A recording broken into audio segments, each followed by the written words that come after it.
So check this out, y'all. Like, I had this friend from East Point, this white friend. You know what I'm saying? And we'll just call. We're not gonna say his name. You know what I'm saying? We ain't gonna let him get no fame and that out there right here. But but I had this white friend that was from East Point, and he hung with my cousin that was from East Point, Carlos Collins. What's up, Carlos? And some of my partners from East Point as well. And me and the white boy was cool. You know what I'm saying? Me and the dude was cool, just like anybody else. All us hung together, did whatever. But my friends from College Park projects, they didn't like him. You know what I'm saying? And the reason that I feel, my opinion, that they didn't like him is because they felt that he was trying to act black. And but see, me, I understood it because he wasn't trying to act black. He never did nothing of the sort. He actually, like I say, is from East Point. He was right down the street from the projects, and he's in the urban city.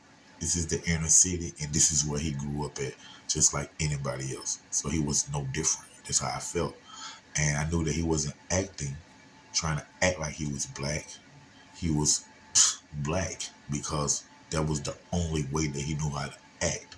Even though his skin was white or whatever, well, we know he's white, but he didn't act white. He didn't know how to. He grew up in the ghetto with us. You know what I'm saying? So I understood that, man. It was cool. And I say cool, we was just as cool as me and my College Paul partners. You know what I'm saying? Well, I can't say that. I said just. Sorry, y'all. But what used to happen was when he used to come around, my partners, them, like let's just say we at the school. We at Woodland Middle School. This is College Park and East Point School now, which it never been that way. Us growing up, but now they changed it. So you have different people in the school. For instance, he and all us in the school together. So they'll jump on him, beat his ass every time, man.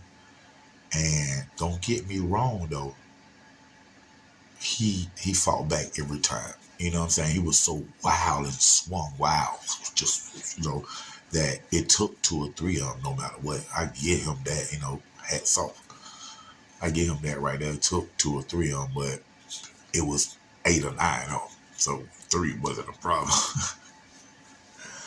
But yeah, like I say, man, they always used to jump on the white boy, man. You know what I'm saying? And I felt bad. You know what I'm saying? I felt bad because like after they'll jump on, even when I'm not around or just whatever, they'll bounce him up. You know what I'm saying? And like I say, I met him through my East Point cousins and my East Point partners, and all of us became very tight. So um, they jump on a man, like I say, they'll catch him here, they'll end up here together, end up there with just with me around. You know what I'm saying? Um, and when they did like try to jump on him when I was around, I tried to do my best to talk them out of it. So I ain't breaking up then, but before it happened, I'm gonna try to be that little little thing on your shoulder that's positive. But of course, they always whooped his ass. But besides that, man, like I say, East Point College Park, you know, we still cool right now to this day. And like we people, man, like really we're together more, just for outsiders that come to East Point and College Park, we're gonna get in your ass. But anyway, man, like I say, man, now we grew up now. That was school. However, whenever I'm at East Point, I go see my partner there, my cousin, them, go see him. Like everybody is a family. You know what I'm saying? We grown now. Of course, my partners in College Park, they never, they still don't like them to this day or whatnot. I don't know what that was with them. But at this time, me and Video Wayne is working on my movie, American Nightmare, which the name is changed right now. We revised it because we just got the deal, so it'll be on like Tubi and Prime as Don Knox. American Nightmare. You know what I'm saying? And in my movie, we got Soldier Slim, of course, Dungeon Family, DTP Field Mob, Grammy Award winning multi-platinum producer, my homie from day one, Chandre Crawford, Mr. Bangladesh there, D.O. DeVille, Bangladesh there, man. Producer Chris Gaines in now. So, it's a lot going down, man. But we had just started working on that DVD. This is like July. No, this is like June. Because it can't, because we had it done by August 10th, it came out. But it's like June of 2010. And yeah, we started working on it because we supposed to did it like 2 years prior to when it came out. But we ended up doing American Kids, which turned to a production for National Geographic Kids. And we did Rhyme or Crime with Juvenile and UPT Records. So them DVDs right there came out before my movie, which my movie was set to come out second after New Orleans Exposed. But they got put on hold. Video Wayne the Boss. They got put on hold. We did 2 more films, and that thing, this movie come out called Snow in the Bluff. So like, well, he brought it to me like, man, it's your story. It's your story. He got it. He got your story. So I'm like, well, who is this Curtis Snow guy? Whatever. But so I look at his DVD, and me and him had similarities. Like my DVD ain't even out yet. It's my life. So when I seen Snow in the Bluff, I see that he beat us to the punch. But great minds think alike. But he beat us to the punch. And now we like, oh man, but Video Wayne like, no man, we finna put your movie out. We finna film. We finna start. So we started on my film, So it came out August 10th. So we was working on my film at this time right here. And I made sure I had told, my partner, the white boy, that when we get around to it, that I'm gonna make sure that he get in the film, and we make sure we represent for East Point, projects. And I really was I really was bent on putting him in my film, because prior to that, when we was doing New Orleans Exposed, he actually had came around, man, when we was in Atlanta and in College Park, actually, and he got on some film. So we had got him on the film. So he was originally on New Orleans Exposed with with me and all of us.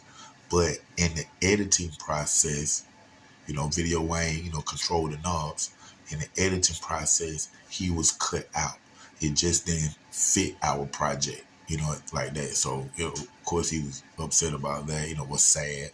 And I was too. So there was a chance for him to get, some get back and get in my movie, American Nightmare, things of that nature. So I let him know, like, a week before time that we was going to be in East Point to film him.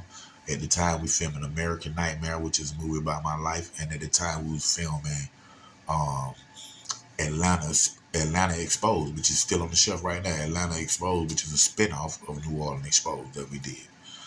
And he was he's excited about it, man. He happy, crunk, blah blah blah. Yeah, okay, that's a bed tree. So me too. That's my partner. You know what I'm saying? This white friend, he's a like 5'11" cock diesel, long hair, beard, Randy Macho Man, savage ass boy. However though. Yeah, he was excited. I was excited.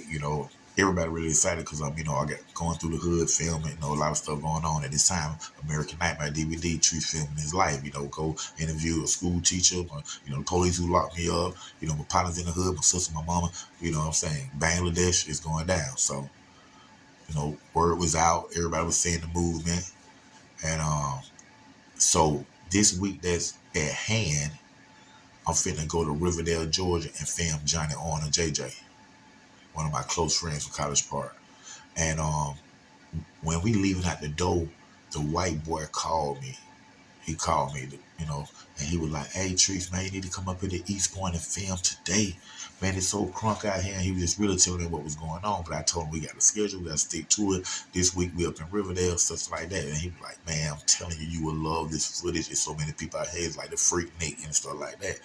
So I'm like, So I'm like, "Okay, Wayne, I'm finna change the schedule." I told Video Wayne, I'm finna change the schedule. We gonna get Johnny on next week when we're supposed to get um um um the white boy, and we gonna switch, just switch the weeks up like that. So he was like, "All right." So we go to East Point, get out there. Of course, he was right. It's 200-300 people out there. It's live. It's going down. Then when I step out the car, the boom, crowd just rushed up. Some of my old partners, new partners. It just everything, street. So we smoking. It's going on. The video production team is to the left. They filming White Boy Frankie. The video production team is to the left. They filming my partner. Like I say, for 2 DVDs, ATL Exposed is one. And once they finish doing that, they're gonna ask him some questions and get some information and some footage of him for my film, American Nightmare. Talk about me and know who I am, and blah blah blah, our friendship or whatever. So boom, everything's going on, but then like the producers come to me, they like Video Wayne say, he need to talk to you. So I'm like, all right. So I go over there. He like, we got a little problem with your friend, man. I'm like, what's going on? Like, for one, he's drunk. He got a golden 4.5. He's swinging everywhere on camera. And then he said, well, and we did the interview for ATL Exposed. He talked about Atlanta, East Point, and all that stuff. He did a wonderful job, Dontrece. He said, but when I ask him questions about you, he won't answer us. So I really just shoot it off. I should have red flag right there, but I should have just shoot it off. And was like, let's go, this like that. But I said, yeah, just go ahead and talk to him. Work him down. He don't talk. He just talk straight. So after another hour or so, they come to me and say, let's wrap it up. It's time. It's our time. And they let me know too that they never got any footage from him talking about me, our friendship, and things of that nature. What? For real? Okay, let's go. So we finna leave, he come up to me, Tree, man, let's y'all gone. Like, yeah, we gotta go, man. Oh man, Tree, man, I want to get some footage in my house, man. At my house right down the street, man. I'm like, man, I'm sorry, we gotta go. He like, man, come on, Tree, man. My music down, my studio inside. I thought I want at least, get some, get a little footage with my music playing, let people hear. And I'm like, man, I can't go, I can't do it. He was like, man, listen, Tree, man, I got plenty of weed, bro. They know how to get me. I got weed, but anything you can roll up a tree, man. Just like 15 minutes, man. So I look at Video Wayne. I'm like, come on, let's just do this real quick, man. So we go to Holmes' house. Remember, this is a childhood friend, white boy from East Point. You know what I'm saying? And he rock with my, cousins on that side all the time. You know what I'm saying? Some of my partners. So they all grew up together at East Point. So we get to his house. We bring out the cameras. He put on his music, he rapping, jumping around. He got some good music stuff. Like I say, we rocked together growing up. And what's crazy is he was so intoxicated, he don't even remember anything. But we get in now, man, and they finally get him to talk, man. And I got this stuff on camera right now, just in case he wanted to dispute it. We still got it, you know what I'm saying? You remember, they had you, but but anyway, hate crime and shit. But anyway,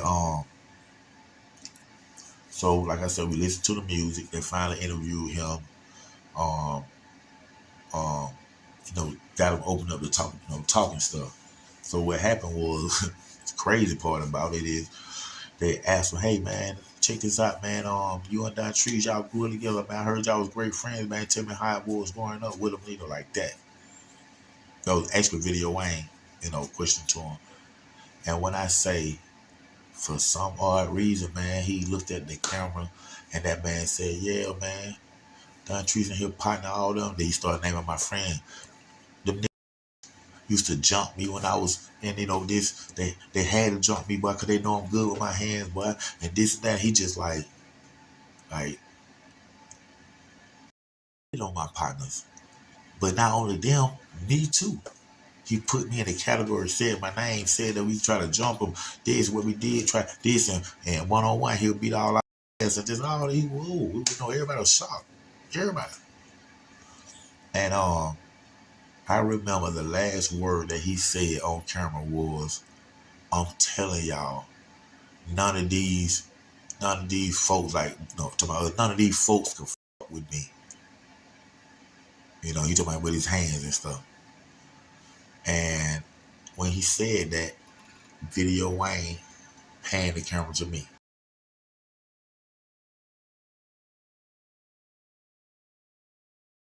Tell me what you had. Roll slow, how'd you do? Hell no, they gonna rob me.